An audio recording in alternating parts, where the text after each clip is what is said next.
No nosso último episódio não ficou tudo dito sobre os filhos de Deus e eu creio, Pastor Pedro Esteves, que nós temos que voltar um bocadinho mais a esta questão, só para tentarmos rematar e aprofundar um bocadinho mais. Por isso, qual é o sumário de hoje? Exatamente, o sumário faz essa ponte com o mesmo tema. Hoje vamos falar sobre a experiência desses que se tornam realmente filhos de Deus, que são chamados filhos de Deus.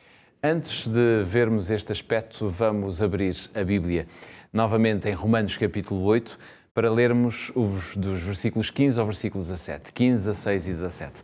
Veja o que diz a palavra de Deus. Porque não recebeste o espírito de escravidão para outra vez estardes em temor, mas recebeste o espírito de adoção de filhos, pelo qual clamamos Abba, Pai.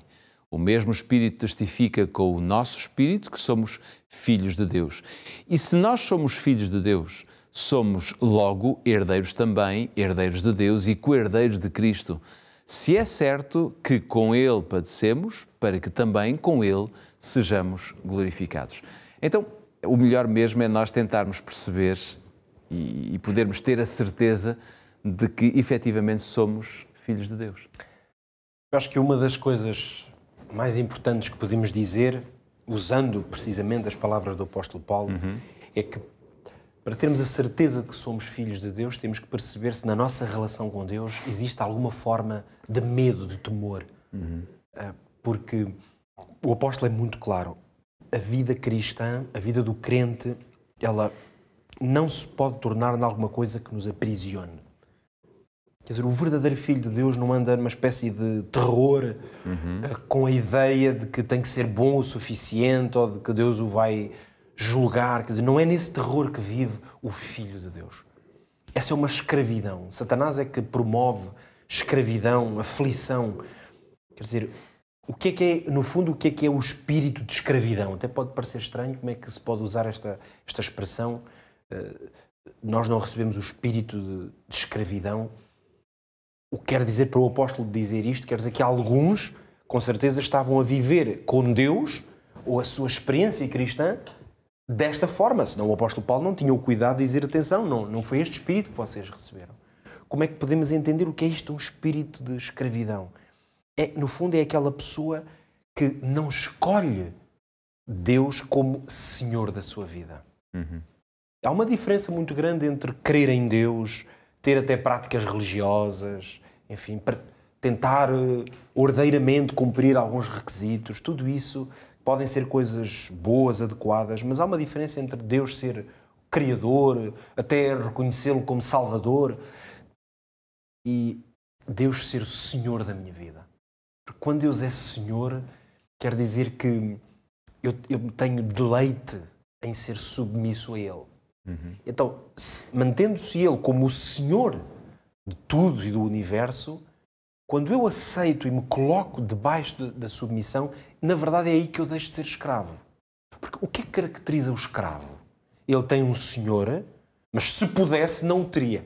Claro. Portanto, no fundo, ele tem um escravo. Felizmente hoje nós já não vivemos assim tempos em que a escravidão era alguma coisa.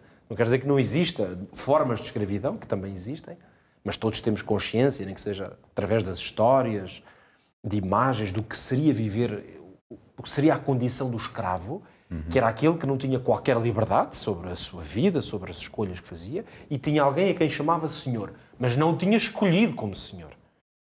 Não era o fruto de uma decisão, de uma vontade, era uma obrigação. Claro. Assim, quando o que significa de facto designar, escolher Deus como Senhor da nossa vida, é que é uma escolha intencional de submeter a Ele, porque sabemos que é bom Ele ser Senhor, porque Ele vai promover o bem da nossa vida. Por isso, é no fundo uma forma de relacionamento com Deus. É a transição daquele que está na posição de escravo para aquele que está na posição de filho adotado. O filho adotado, o que é que tem diante do seu pai? Gratidão. Por isso é que é muito interessante e relevante a ideia de que o apóstolo faça o contraste entre o espírito de escravidão, que diz que não é o que nós temos, mas o espírito de adoção de filhos. Porque o filho adotado é aquele que tem, talvez mais facilmente, a consciência de que tem uma enorme dívida de gratidão para com o seu pai.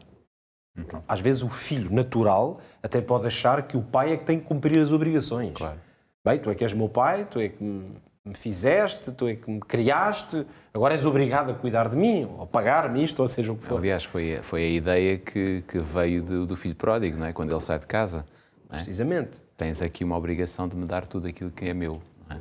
Portanto, esta ideia de que, como eu sou teu filho, tu tens obrigações para comigo. Claro. Então, por isso é que a noção do filho adotado como que retira essa possibilidade, que o filho adotado sabe que tem a herança, usando o texto que foste buscar, em certo sentido, o filho pródigo tornou-se depois um filho adotivo. Exatamente. Primeiro ele achava que tinha apenas direito. Ele saiu, foi-se embora. Saiu, ok, é um direito que tenho.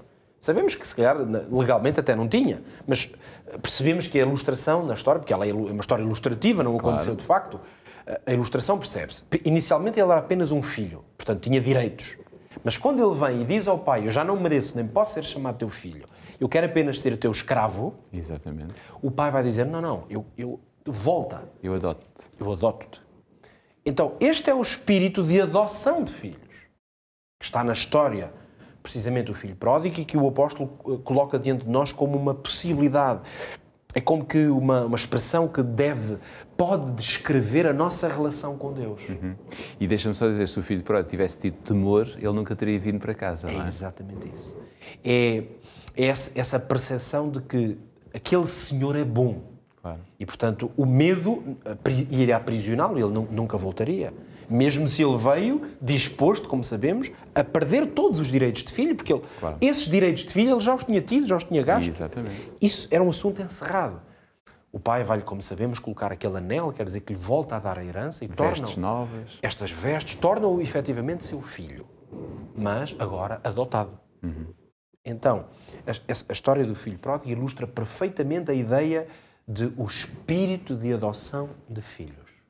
Portanto, o que é que Paulo está a fazer neste texto? Algo muito interessante. Paulo está a descrever esta nova forma de relação com Deus.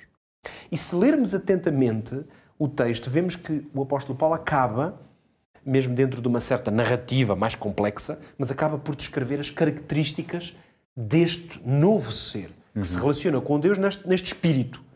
Primeiro ponto, nós vemos que Paulo descreve que há um espírito de voluntário. Portanto, esta ideia de que já não temos um espírito de escravidão revela que qual é a característica deste filho? É que o serviço que ele presta ao Senhor é um serviço voluntário. Porque o escravo não presta um serviço voluntário. Claro. Segunda característica, já aqui falamos dela, não há temor. Portanto, a relação que tem com o seu Senhor é uma relação de confiança, não de medo, porque o medo implica desconfiança. Quando eu obedeço por medo, eu não confio no outro. Eu tenho temor do que é que ele me pode fazer, da autoridade que ele tem sobre mim. Portanto, esta relação com Cristo, esta nova relação com Deus, como Senhor e Pai, implica, portanto, serviço voluntário, é a minha vontade de servir, implica ausência de temor, implica olhar para Deus como Pai, chamar-lhe Pai mesmo. O apóstolo utiliza esta belíssima expressão, que quando nós recebemos esse Espírito, o que é que clamamos? Ou seja, Pai. Aquilo que nós dizemos, o que nos sai, a exclamação que sai da nossa vida é Abba, Paizinho, és meu Pai. E finalmente, tornamo-nos herdeiros. Tal como ele diz, somos filhos, logo herdeiros. Quer dizer, sabemos que temos direito a tudo aquilo que é do nosso Pai. Estas são características maravilhosas que realmente descrevem a experiência de quem vive com Deus nesta relação. O nosso tempo está mesmo a terminar. Como é que podemos colocar isto em prática? O aprende fazendo. Talvez a pergunta que nós poderíamos colocar é esta: como é que cada um de nós vê Deus no seu dia-a-dia? Tivemos que pensar em Deus, reconhecer como é que olhamos para a pessoa de Deus. Vemo-lo como um pai, sentimos-lo na nossa vida como um pai amigo, o papá, ou como um tirano, alguém de quem temos que ter cuidado. Busque uma relação com Deus na qual Ele se transforme para si no Pai amoroso que Ele quer ser. Jesus disse, no mundo tereis aflições, mas tendo bom ânimo, eu venci o mundo. Ou seja, nem tudo será fácil, mas as conquistas e o alcance da vitória está nas suas mãos, se você quiser, porque Cristo está perto e poderá fazer o que você não consegue fazer. Fica aqui a certeza que a Escola Bíblica volta no nosso próximo episódio. Voltamos a abrir o livro de Romanos, porque entendemos que neste livro ainda existem muitas coisas que precisamos de aprender. Até lá.